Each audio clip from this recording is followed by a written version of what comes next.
What is the single greatest moment of your life? The moment that defined who you are or laid the groundwork for the person you'd become. Now, I've been playing around a little with this YouTube thing, just trying a couple different things, hoping to get my feet wet and figure out what I want to do, Find my voice. And I realized I'm a storyteller. It's what I am, it's what I've always wanted to be. So, that being said, this is the story of the greatest moment of my life. Now, odds are you don't really know anything about me, but hopefully after hearing my story you will. If I'm lucky, you'll be entertained by it, and just maybe, you might learn something about yourself from hearing it. Now, my story begins in West Philadelphia, where I was born and, we moved somewhere else, so I was raised not in West Philadelphia. Now, things got off to a rocky start for me right from birth because I was born in the middle of the summer. That might not sound like a big deal, but I also started school a year early, meaning I was more than a full year behind everybody else. You know how when you're young, you and your friends always hit those milestones of growing up together? You get jobs, you learn how to drive, you do everything around the same time, so you're surrounded by people with which to compare yourself as you mature. Well, being the youngest meant that while all my friends were getting summer jobs working at the mall or bussing tables at a restaurant, no one would hire me because I was too young. And since I was born in the middle of the summer, it didn't make sense for them to a year later. So I just missed a lot of those crucial milestones growing up. This was exacerbated by being the youngest of 3 children, meaning I was basically seen as the baby no matter where I was. Now, to demonstrate the kind of effect that this had on me, when I was in high school, I used to love calling the local radio station. I developed kind of a rapport with the nighttime DJ, and I would call in at the same time every week just to do little comedy bits on the air. Just like skits of local humor that I wrote and performed, and they probably weren't all that funny. But one week, the DJ asked me if I'd be interested in an internship. I was so excited for this. I went to school and bragged to all my friends, telling everybody I was going to be a DJ on the radio. So I take a taxi downtown, I go to the radio station. The manager shows me around, shows me the booth and all the equipment. And while he's doing this, he's asking me questions. We go into his office, we sit and we talk for a while, and then he shows me out. That was it. I never heard back. A couple weeks go by, and I remember exactly where I was. I was walking to class, I was outside the computer lab when the realization hit me. That was an interview. He was interviewing me. But I had so little idea of how the world worked that I was answering his interview questions like we were just making small talk. He asked me about what I planned to do after high school, and I said, I don't know. This was for a college internship. Later on, my friends started talking about going to college. What did I do? I wrote a letter to Georgia Tech University, which was nowhere near where I lived, and just asked them if I could go to school there. I didn't fill out an application. I didn't even tell them anything about myself. I just put, Dear Georgia Tech University, can I go there? Thanks. And put that shit in the mail. I didn't even address it to anybody or any department. I just put Georgia Tech.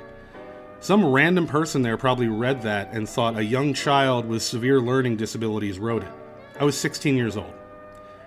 I didn't live anywhere near Georgia. I didn't even want to go there. I just picked them because I kind of liked their college football, their uniforms, like their helmets. One day a friend says to me, Raiden, you're really sheltered. I said, no, I'm not. What's that mean? I was so sheltered that I didn't even know what sheltered meant.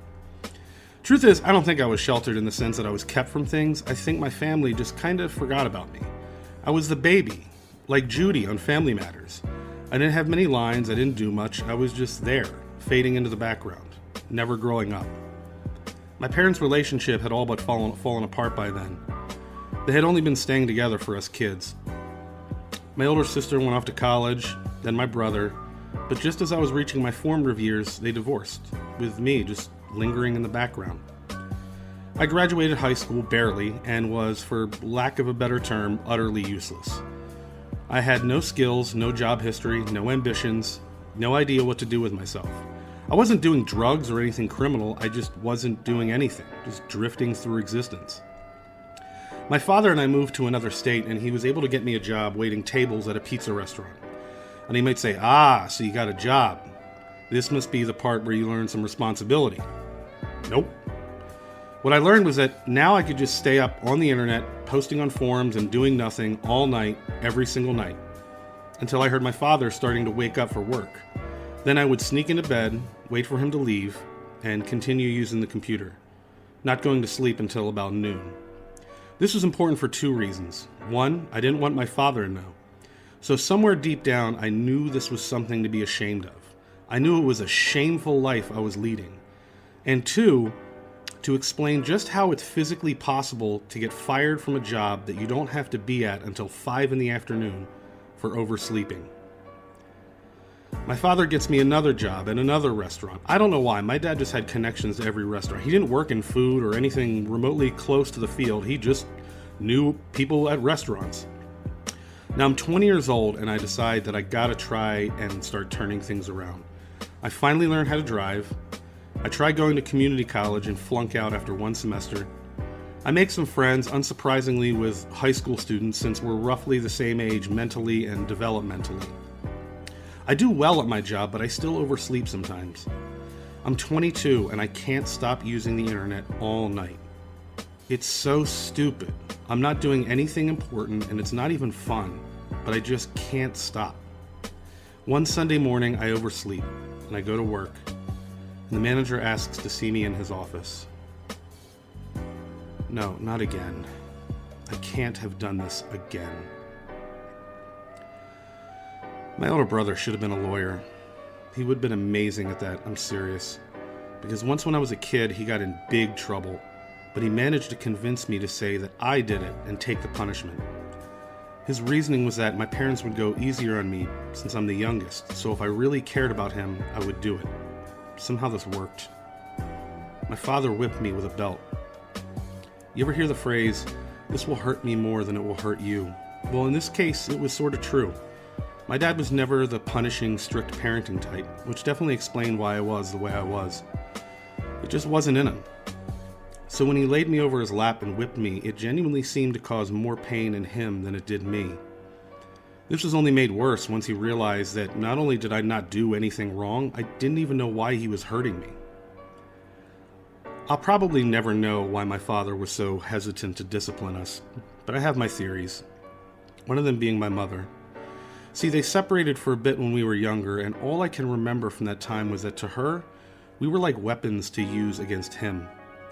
I won't get too much into it, but just to illustrate the type of person she was, I always have this memory. It's the day before my first day of school. I'm running around in the backyard playing, and my mom comes outside and calls me over saying she wants to talk to me. She sits me down at the cheap plastic patio furniture, table, and chair, and she says this. All right, here's the deal.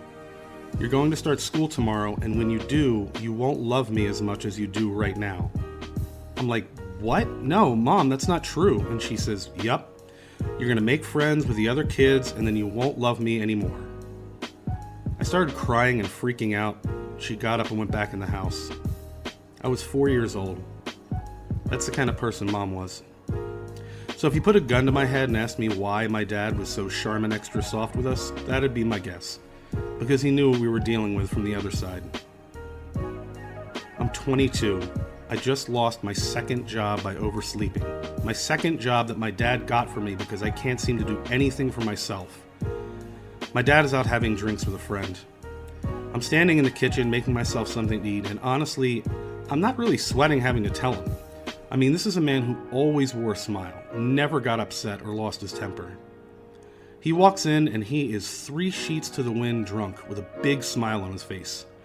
Yo, buddy, he says to me. I don't know, that's just what he's always said when he's been drinking. I tell him what happened and he just starts laughing. Like hands on the knees, body half doubled over, laughing. He stands up and he sort of shrugs, and I notice that the smile I'm so used to seeing isn't there. He looks down at the ground for a moment like he's sifting through his thoughts, fighting the urge to say what he's thinking. Finally, you could see the alcohol in his system take over and cause him to lose that battle. And this is what he said to me. In a raised voice, he says, "Can't say I'm surprised, you know? Do you know why? Because you are a 0, you know? A fucking 0. That is all you've ever been and all you're ever gonna be. And you know why? Because you are a fucking 0. Then he walked away down the hall into his room, repeating fucking 0 a few more times on the way out.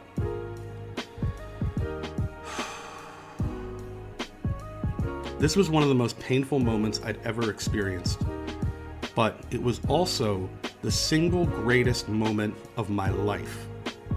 My life had become so dysfunctional that it was too much, even for the kindest, most soft-spoken person who cared about me more than anyone else in this world.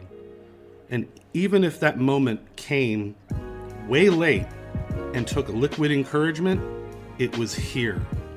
The moment had arrived, and it was a revelation. Now, I won't pretend that I just became hardworking and self-reliant overnight. It took a few years, but it aged like wine, and the effect that it had on me was incalculable. So if at any point in this story you think that I blame others for my station in life, I don't. When I look back on my youth, I don't wonder why nobody helped me. I wonder why I never spoke up and asked anyone else for help. I had friends' parents, teachers, guidance counselors, a guy at the DJ at a radio station. Please know that there are plenty of people that can help you. No matter how shitty your upbringing is, in the end, it's still your life to lead, and no one is ever fully responsible for that except you. I hold on tightly to my failures, and I keep them as my own, both to learn from them and to revel in how far I've come. To this day, I am so grateful to my father for that moment, even though he doesn't feel the same. We have talked about it dozens of times, but from his perspective, it is one of the lowest moments of his life. I've told him on numerous occasions that he saved my life that night, that I'd probably be dead or in the street if not for what he said, and that no matter how painful it was for both of us, it desperately needed to be said.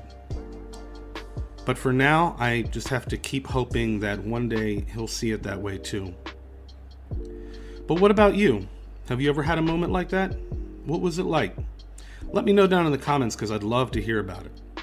That's all I have for today. If you enjoyed my story and want to hear more, or if you have any questions about it, please let me know. There are people out there for you, people who will help you if you are lost the way I was. I hope you all take care of yourselves out there, and I hope you have a wonderful day.